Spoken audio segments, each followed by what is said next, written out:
Hey. How's it going? Oh, okay, and you? Oh, quite all right. Good. Good, good, good. So I'm gonna start having my kid sit on for the full show from now on. I don't know if I'm Can you throw entirely his comfortable name? with that. Can you throw his name in the title too? Yeah.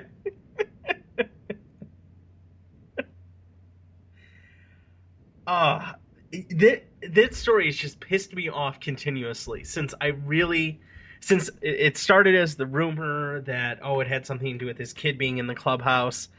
Uh, oh, man, it's just pissed me off to no end. I don't know about you. That is. I mean, I guess it doesn't piss me off because I could care less about that's not my team. Yeah. Let's leave it at that. But like, I don't know. It's definitely weird. I mean, it's weird because you can give him props for saying, "Hey, I'm done. I'm out of here." But the only problem is he should have been saying it like months ago for Yeah. for it to actually I forget who I was listening to this week that was talking about this, but they're It's like probably the basically afternoon show. like Michael Kadire did this with the Mets. He went to him and he said, "I'm done," and they settled. But he did it in like December, so their money was free for free agency. They didn't have to worry about.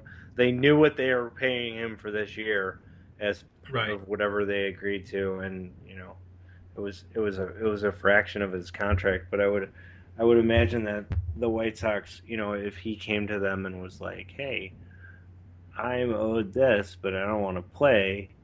I signed a contract, but hey, if you give me three, I'm cool." You know what I mean? Or however, Yeah. I don't even know how that stuff has worked out, but I'm No, imagining that's pretty much I'm how it would be. imagining it's gotta be something like that. Like you owe me this, but I'm walking away, but instead of me coming after you for everything, how's about this? Yeah, instead of waste having me waste both our time and taking all your money. And weeks before the season starts, and you know you're talking about somebody who's like in the plans. It wasn't, it's not like You a know, I don't even know. I don't know how much he even really was in the well, plans after last I season. hear you, but I guess he's a piece. I'm not saying he's the right kind of piece, but he's a piece for you know what I mean? Like he's filling the Yeah. spot. It's not like they were gonna if he was playing, it's not like they were gonna be like, "You're benched, dude. You're not playing at all." They're still gonna play him, but I hear what you're saying, like that. But I mean, at the same time, I guess you do never know. But I mean, a baseball player with a bad back, It's over. any athlete with a bad back for that matter, it Yeah. doesn't it generally doesn't work out. So I don't know. I don't have a problem with the way the Sox handle it. I'm surprised just because they always seem a little bit more prone to you know the old family. I Yeah. don't know, I like this is a good guy. Doesn't matter that he's hitting like nothing at all and it's done nothing, but he's a good guy, so he's gonna stay around. So I, yeah. I guess I was surprised that they did that. I don't have a problem with what they did. I mean, obviously, it feels like somebody said something. Whatever the.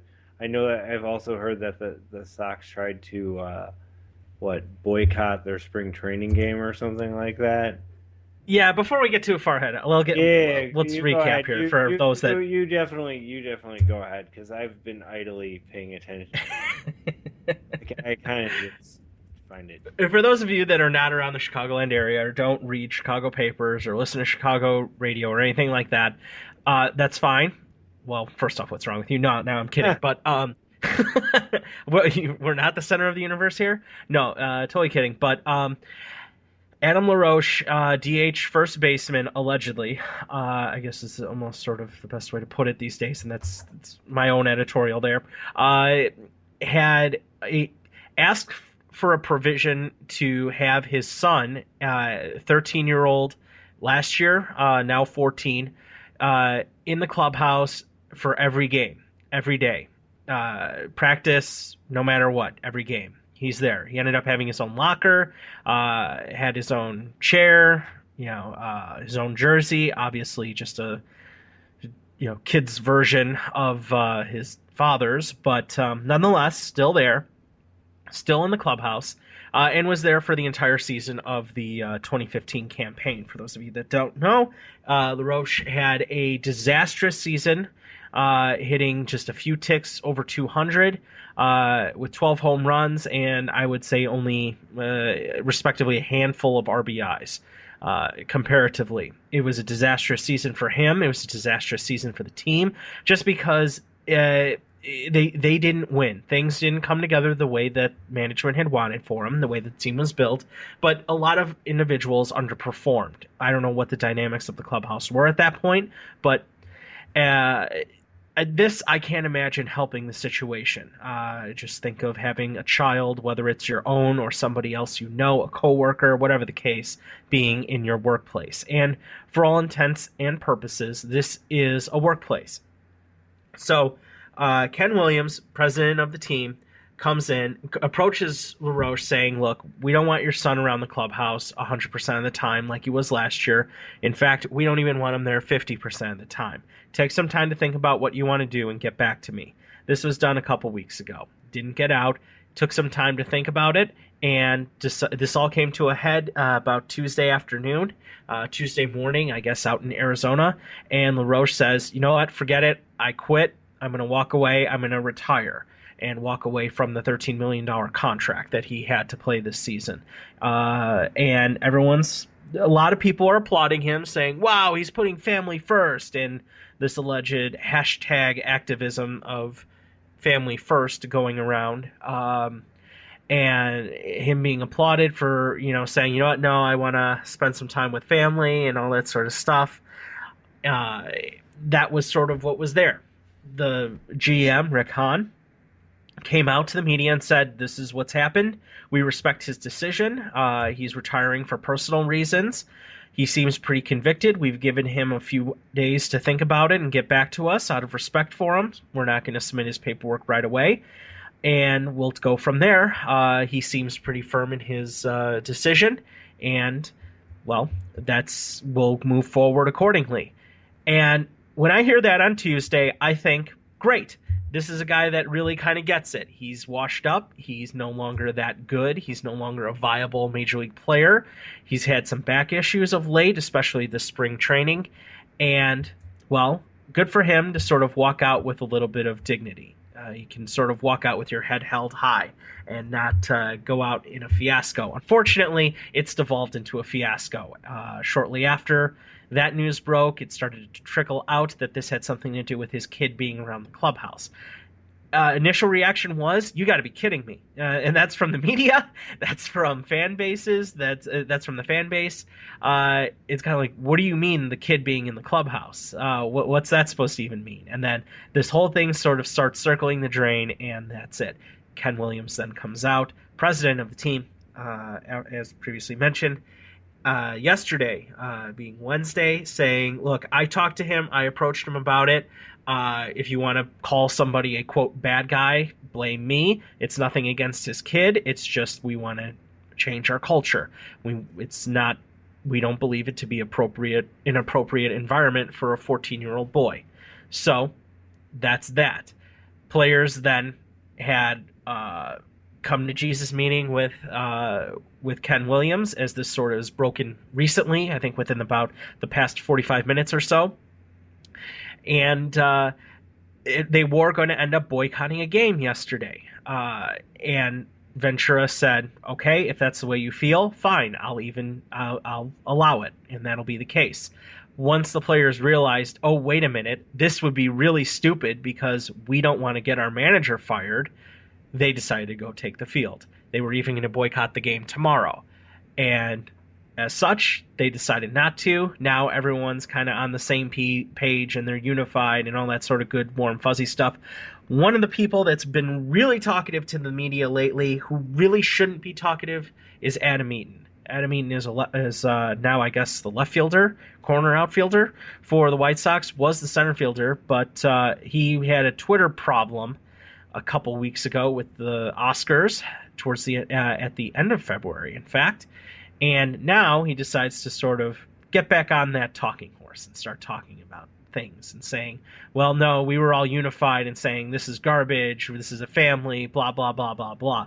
The players may be your family because you're there for 6 months, and this is me more editorializing than anything, but this kid, really not an appropriate place for him. So whoever said something to management, kudos to them. I'm glad the kid's gone. I'm glad LaRoche is gone. Saves the White Sox $13 million that they can go spend elsewhere and hopefully improve the club. So now that I've kind of caught up, I'm just so furious with this. Go ahead. I don't know. There's a part of me that I totally I hear you, and if it causes a problem for the team, it causes a problem for the team. But my first initial reaction when I heard it was I'm like, really, like a 14-year-old kid ruined your whole season last year? Like that seems like something to be like, wow, that kind of problem could do. But I guess it could. I don't think that like kids don't. I mean, kids should be able to be around because you see people's kids all around, athletes' kids all around all the time, most of the time, a lot of the Yeah. time. But it's not like all the time. And apparently, like he was there, like he was there, like boom, like you know, like 100%. six in the morning, like anybody else would. So I guess I don't know. I think we've had discussions on here before, or discussions before about locker room, what's good, and if a locker room definitely dictates a better team or not, or can affect a team. I think certain things can. So I don't know if what's his name, Drake LaRoche, um, if that is the situation. But I was just kind of looking at, and the kind of poor thing about this article is I'm trying to find out, like, so he was on the Nationals before he was on the Sox, and Yes. it says he's been he's been hanging out at ballparks with his dad since he was 10. And then I heard this earlier today, and then also this more, they homeschool their kids, and there's an Yes, exact quote from him. There's a and I'd say I'd almost call that quote unquote homeschooling. I mean, I get it, and I understand different reasons for homeschooling, whether it's a political thing, yeah and your own stuff like that. I don't want to I don't want to specifically label it as political paranoia or anything like that, but I can understand reasons such as limited financial resources, limited daycare options, whether you have such a poor academic system in your area, whether and I don't care where that is, whether it's too remote, it's not timely, it's not really feasible. Okay, okay, I get it. I get it for any number of reasons. I really get it, even if it's religious beliefs. Okay, I can really kind of understand that. But when you have all of the financial needs, when you have those sort of resources at your disposal for the rest of your life, and not decide to, I don't know, make the best of it, make the most opportunity of that, not necessarily saying, hey, go throw it all in a house, or buy insanely expensive cars, or be foolish with your money and, put it all in drugs and and drinking, or go to Vegas and put it all on red. I don't know. I'm not a financial advisor. I'm not whatever. It's his money. He can get what he can do really whatever he wants to do with it. But I don't know. Maybe it's just the perspective of whatever you want to call it, the middle class, the working class, whatever you really want to call it, personal family responsibility. That's kind of what I'm calling it. Or, I think I know that I would be putting my kids in the best available school possible. well, I had heard that earlier, and then what I'm reading now says they have an arrangement with the school.